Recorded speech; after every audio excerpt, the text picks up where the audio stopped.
बिस्मिल्लाहिर्रहमानिर्रहीम। अस्सलामु अलैकुम। कुछ लड़कियां सबसे बेनियाज अपनी अदाओं से सबको घायल करती मदरसा अजीज़िया के सामने से गुजर रही थी कि हज़रत शाह मोहम्मद इस्माइल रहमतुल्लाह अलैह की नज़र इन पर पड़ गई। हज़रत ने अपने साथियों से पूछा, ये कौन हैं? साथियों ने बताया कि ये तवाइफ़ें हैं और किसी नाच रंग की महफिल में जा रही हैं। हज़रत शाह साहब ने फरमाया, अच्छा ये तो बताओ कि ये किस मज़हब से ताल्लुक़ रखती हैं?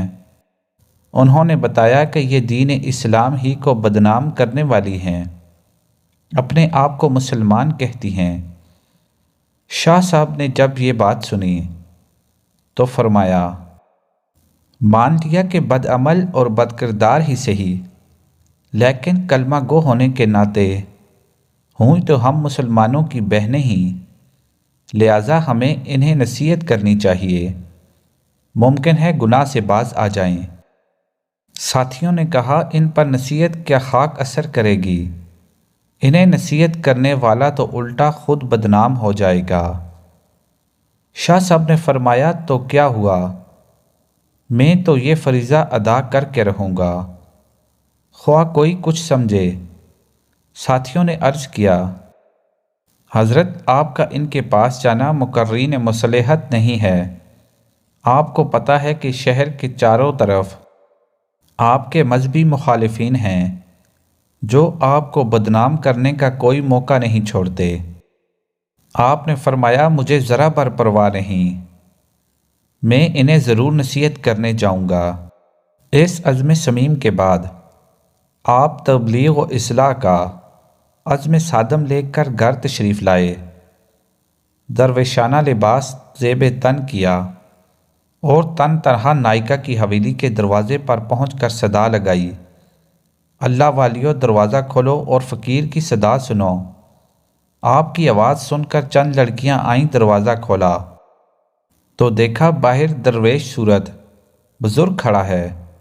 उन्होंने समझा शायद कोई गदागर फ़कीर है, सो चंद रुपए लाकर थमा दिए, लेकिन इसने अंदर जाने पर इसरार किया और फिर अंदर चले गए।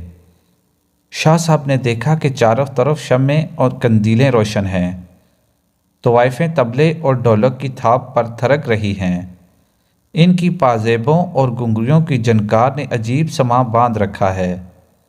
जो ही नायका की निगाह इस फ़कीर बेनवाज पर पड़ी, इस पर हैबत तारी हो गई। वो जानती थी कि इसके सामने फ़कीराना लिबास में गदागर नहीं बल्कि शाह इस्माइल खड़े हैं, जो हज़रत शाह वलीउल्लाह के पोते और शाह अब्दुल अज़ीज़ शाह रफ़ीउद्दीन शाह अब्दुल कादर के भतीजे हैं। नायका तेज़ी से अपनी नशिस्त से उठी और एहतराम के साथ इनके सामने जा खड़ी हुई। बड़े अदब से अर्ज़ किया, हज़रत आपने हम स्याहकारों के पास आने की ज़हमत क्यों की? आपने पैगाम भेज दिया होता तो हम आपकी खिदमत में हाज़िर हो जाती।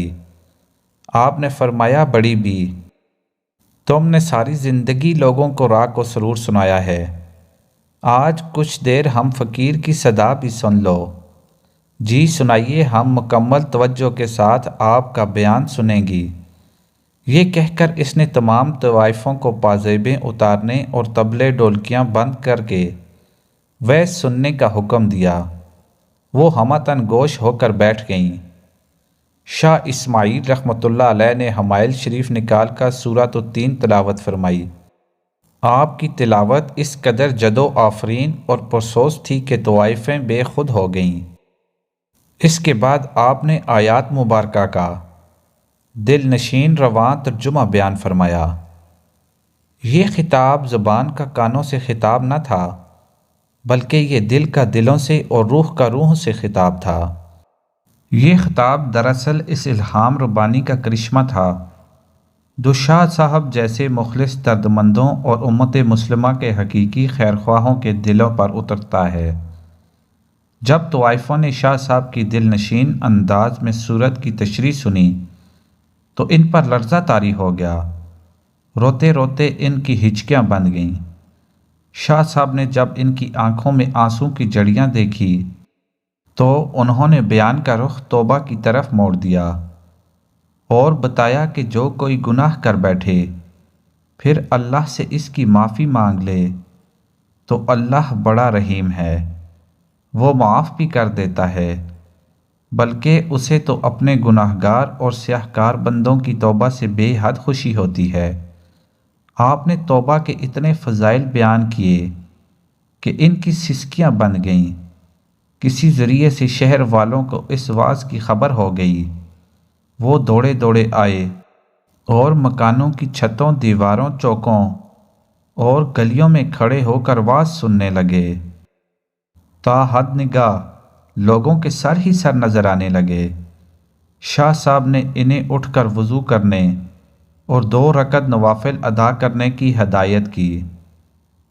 راوی کہتا ہے کہ جب وہ وضو کر کے قبلہ رخ کھڑی ہوئیں اور نماز کے دوران سجدے میں گری تو شاہ صاحب نے ایک طرف کھڑے ہو کر اللہ کے سامنے ہاتھ پھیلا دیے اور عرض کیا، اے مقلب القلوب، میں تیرے حکم کی تعمیل میں اتنا کچھ ہی کر سکتا تھا، یہ سجدوں میں پڑی ہیں، تو ان کے دلوں کو پاک کر دے، گناہوں کو معاف کر دے اور انہیں آبرومند بنا دے، تو تیرے لیے کچھ مشکل نہیں، ورنہ تجھ پر کسی کا زور نہیں۔ میری فریاد تو یہ ہے کہ انہیں ہدایت عطا فرما، انہیں نیک بندوں میں شامل فرما۔ ادھر شاہ صاحب کی دعا ختم ہوئی اور ادھر ان کی نماز۔ وہ اس حال میں اٹھی کہ دل پاک ہو چکے تھے۔ اب شاہ صاحب نے عفوت بآب زندگی کی برکات اور نکاح کی فضیلت بیان کرنی شروع کی اور اس موضوع کو اس قدر خوش اسلوبی سے بیان کیا کہ تمام طوائفیں گناہ کی زندگی پر کف افسوس کرنے لگیں اور نکاح پر راضی ہو گئی۔ چنانچہ ان میں سے جوان عورتوں نے نکاح کر لیے اور اڈیر والیوں نے گھروں میں بیٹھ کر محنت مزدوری سے گزارا شروع کر دیا۔ ان میں سے سب سے زیادہ خوبصورت موتی نامی خاتون کو جب اس کے سابقہ جاننے والوں نے شریفانہ حالت اور سادہ لباس میں مجاہدین کے گھوڑوں کے لیے ہاتھ والی چکی پر دال پیستے دیکھا تو پوچھا، وہ زندگی بہتر تھی جس میں تو ریشم و حریر کے ملبوسات میں شاندار لگتی اور تجھ پر سیم و زر نچھاور ہوتے تھے، یا یہ زندگی بہتر ہے جس میں تیرے ہاتھوں پر چھالے پڑے ہوئے ہیں؟ کہنے لگی، اللہ کی قسم، مجھے گناہ کی زندگی میں کبھی اتنا لطف نہ آیا جتنا مجاہدین کے لیے چکی پر دال ڈلتے وقت ہاتھوں میں ابھرنے والے چھالوں میں کانٹے چبھنے سے آ رہا ہے۔ سبحان اللہ۔ اللہ تعالیٰ تمام مسلمانوں کو ہدایت عطا فرمائے، آمین۔ ویڈیو کو لائک اور چینل کو سبسکرائب کیجیے، شکریہ۔